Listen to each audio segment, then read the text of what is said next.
Gagawa tayo ng Milky Cheese Donuts and Chocolate-Filled Donuts. Unang kagat, palaman agad. Yes, hindi natin ito titipirin. Step by step ay tuturuan ko kayo kung paano gawin ang milky cheese at chocolate na palaman. And syempre, tuturuan ko din kayo kung paano gumawa ng malambot at masarap na tinapay ng donuts.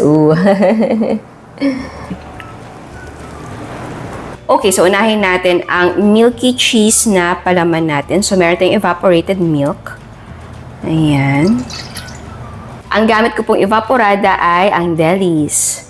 Gusto ko talaga ang lasa ng Delis. Maglagay tayo ng asukal, milk powder, ang ating cornstarch. Mixan muna natin to para matunaw yung ating cornstarch. So, nakapatay na muna yung apoy ha. Mamaya na natin siya buksan kapag natunaw na yung cornstarch. Pagkatunaw ng cornstarch natin ay pwede na natin buksan ang ating apoy. So, mahinang apoy lang. Tapos, maglagay tayo ng keso. Yung keso na gamit ko dito ay quick melting cheese. Pwede naman na yung Eden na regular lang. Tapos, magdadagdag ako ng keso na yung regular lang. Yan. Yung gamit ko dito ay daily keso. Para pagkain natin, may texture ng cheese. Pero, okay lang din kung ayaw nyo, quick melting cheese na lang lahat. Lutuin natin ito until lumapot siya. And, ayan, malapot na po siya. So, pansin nyo, hindi siya smooth yung kanyang texture dahil naglagay tayo ng regular na keso. So, ang inilagay ko ditong keso ay half na quick melting cheese tapos half ng regular na keso. Kung gusto nyo na smooth looking yung cheese ninyo, pwede na quick melting cheese lahat. So, ngayon maglagay tayo ng margarine. Yan. So, i-mixan natin ito until matunaw siya at ma-incorporate yung margarine sa ating mixture. And okay na. Tapos, palamigin natin to. Okay, para sa chocolate natin na palaman, gagamit tayo ng Delis na evaporada. Ayan. Sugar natin, milk powder, cocoa powder unsweetened, konting asin, maglagay tayo ng konting instant coffee powder. Ayan, para ma-enhance yung lasa ng tsokolate. Tapos, cornstarch. Again, bago natin buksan yung apoy, ay tunawin na muna natin yung ating cornstarch. Tapos ay buksan natin yung apoy. And lutuin natin ito until lumapot yung mixture. And eto na po siya. Malapot na. Ayan o. Ngayon, lagyan natin ito ng margarine. Same. Ayan. So, incorporate na muna natin yung margarine dito sa ating mixture. Tapos ay, pwede mo na itong palamigin. Okay, next gawin natin ang dough. So, ang gagamitin natin ay all-purpose flour. Pwede naman na bread flour. Pero ito yung available sa akin. At ito naman din lagi ang ginagamit ko. So, meron tayong all-purpose flour. Lagyan natin ng asukal. Instant dry yeast. Mixan muna natin yan. Okay. Tapos, maglagay tayo ng evaporada. Yan. Again, ito yung gamit ko. Tapos, next ay itlog. Tapos, konting asin. So, i-mixan muna natin to.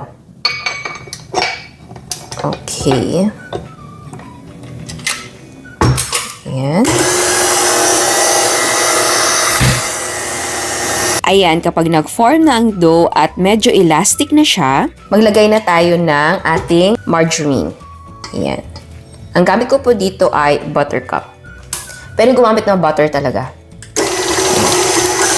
So, i-knead natin yan until maging elastic at smooth yung ating dough. Siguro mga 10 to 15 minutes.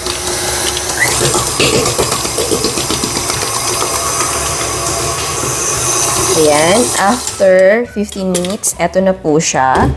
So, hindi na po sticky yung ating dough. Ayan. Kung gusto nyo i-test, kuha ka ng konti. Tapos, mag-window pane test tayo. So, i-stretch natin yan, dahan-dahan. Ayan siya, oh. Ayan.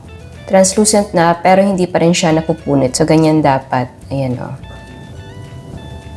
Okay, so ayusin na natin yung ating dough. Ang ganda ng dough natin. Tignan nyo. Very smooth. Soft. Oh, ang ganda. Okay, so same bowl. I-lightly grease natin yan. Cooking oil yung gamit ko. Tapos, ilagay natin yung ating dough. Lightly grease na din natin yung ating dough para hindi siya mag-dry. And then, takpan natin ito. I-rest natin ng mga 45 minutes. Okay, after 45 minutes, i-check natin. Okay, sa pag-check naman, pwede mo siyang sundutin. Kapag hindi siya nag-close, meaning okay na yung pagkaka-rest ng ating dough. Ngayon naman ay i-deflate natin siya. So, i-punch down lang natin para ma-release yung gas. Okay. So, ngayon ay i-cut na natin yung ating dough. So, depende sa gusto nyong laki, pero gawin natin siyang 10 equal parts lang. Ayan. I-eyeball ko lang siya, ha.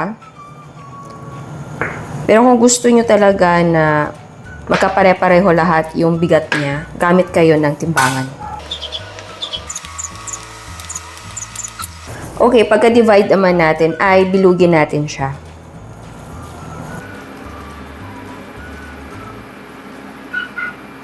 Yan, ganyan lang.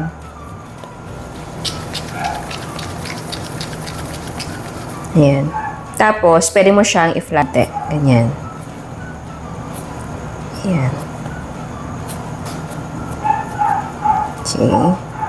Tapos, continue lang yung pagbilog natin.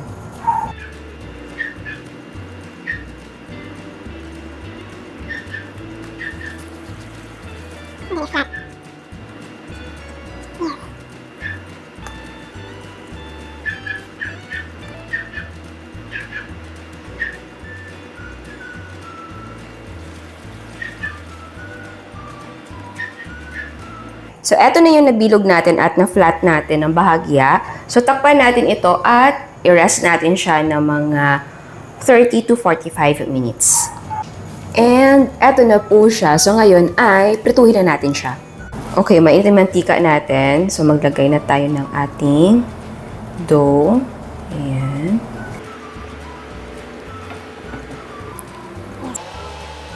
So, lutuin na natin ito until mag-light brown. So, wag natin siyang i-overcrowd, ha. Ayan, so baliktarin na natin. Ayan. Oh. Alright. Ayan. Ayan. Ayan, so hanguin na natin to.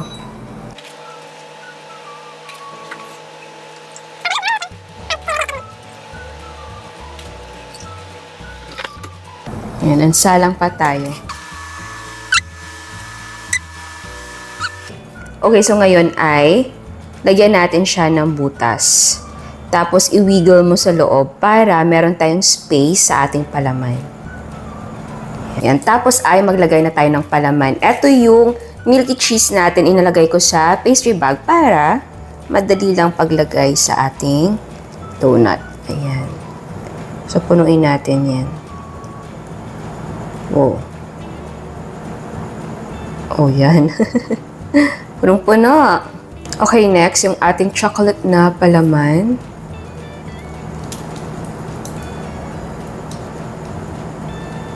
Ayan. Oh my God. Okay, ngayon naman ay gagawa tayo ng glaze. So, meron tayong powdered sugar. Talagyan natin ng evaporada. Ayan. Tapos, i-mix natin to. Next naman, yung pang-coat natin. So, meron tayong powdered sugar and milk powder. Yan. So, ang gamit ko dito ay Bear Brand. Gusto ko siya dahil malinamnam. Yung iba gumagamit ng skimmed milk, pero wala na kasing masyadong lasa yun. So, pwedeng gumamit ng kahit anong brand ng milk powder. Okay, nilipat ko yung glaze natin dito sa malapad. So, ngayon, i-coat natin ng glaze yung ating donut. Ayan. Oopsie. Wow. Tapos, i-coat natin ng ating powdered milk and sugar. Powdered milk and sugar. Kung ayaw nyo mag-glaze, pwede naman. Actually, ang purpose talaga ng glaze ay para dumikit yung ating mixture ng powdered milk and sugar. So, kung wala, tingnan nyo kung wala. Yan. Ganyan lang siya kanipis. Kung hindi mo lalagyan ng glaze. So, ang gagawin mo na lang kapag ilalagay mo na siya sa box, lagyan mo lang siya ng extra na mixture ng milk and sugar. Ayan. Ayan, so tikman na natin. Ang babango nila. Nakakatakam yung amoy. Teka, anong gusto yung unahin natin? Unahin natin yung milky cheese. Ayan, ayan siya, oh. Okay, buksan natin ha. Gusto ko makita yun. Oh.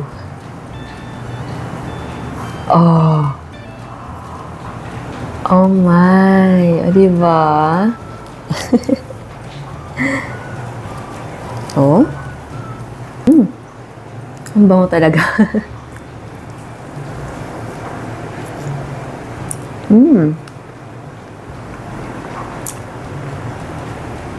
Milky cheese talaga siya. Hindi siya kakaumay. Maganda yung combination niya. Hindi siya masyadong matamis.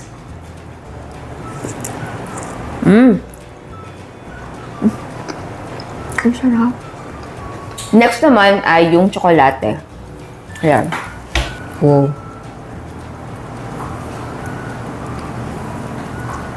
Ayan. Ayan, no? Sa palaman, pwede naman na hindi ganito karami. Gusto ko lang kasi para pag kain ko talaga loaded yung palaman. Pero, yes, pwede po na hindi ganito karami. Kasi yung iba naman, ayaw din nila na masyadong maraming palaman. So, pwede nyo pong bawasan. Ito kasi, paglagay ko ng palaman, hindi ko siya tinitigilan na hindi siya, alam mo yung parang tumaba yung yung donut natin. So, yes, tikman natin to.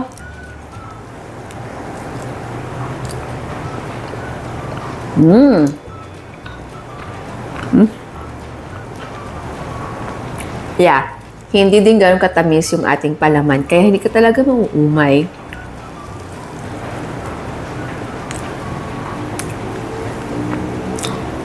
Sarap naman.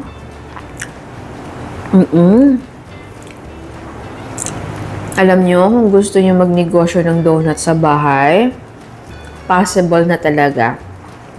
Hindi mo kailangan dito ng oven. Sa pag-mix naman, syempre, kung konti lang yung gagawin mo, yung 2 cups natin, yung recipe natin ng dough ay pwede mo yun masahin gamit ang mga kamay. Pero kung syempre, kung siseryosohin mo na siya, so madami na yung gagawin mo na donuts, kailangan mo talaga ng mixer. Dahil, syempre, nakakangalay and mabagal kapag mga kamay ang gamit mo sa pagmamasa. So, again, kung pambahay lang naman, pwede mo siyang masahin. Ang gamit ang mga kamay na mga 10 to 15 minutes din, basta soft and elastic na yung dough.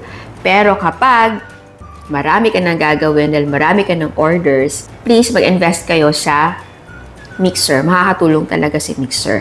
So, yeah. Yung mixer na yung kagaya sa akin, yung ganyan. Hindi yung hand mixer kasi mahirapan ka kapag dough ang imimix mo sa hand mixer. So, mas maganda na ganyan. Stand mixer. May ibang brand naman, so makakapili ka. Try nyo sa bahay to.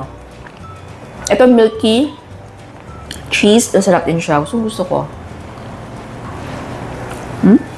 And alam niyo, matutuwa kayo sa tinapay natin dahil malambot, masarap, and gustong-gusto ko yung lasa niya. Malinamnam talaga. Tignan nyo yung texture ng ating tinapay. Oh, yung totality talaga ng donut natin magugustuhan nyo dahil wala talagang tapon, dahil hindi matigas yung ating tinapay. Kung gusto nyo mag-business ng donuts na may palaman, etong dalawa flavors ang unahin nyo. So, yes. Kung gusto nyo magnegosyo, pwedeng etong simulan nyo.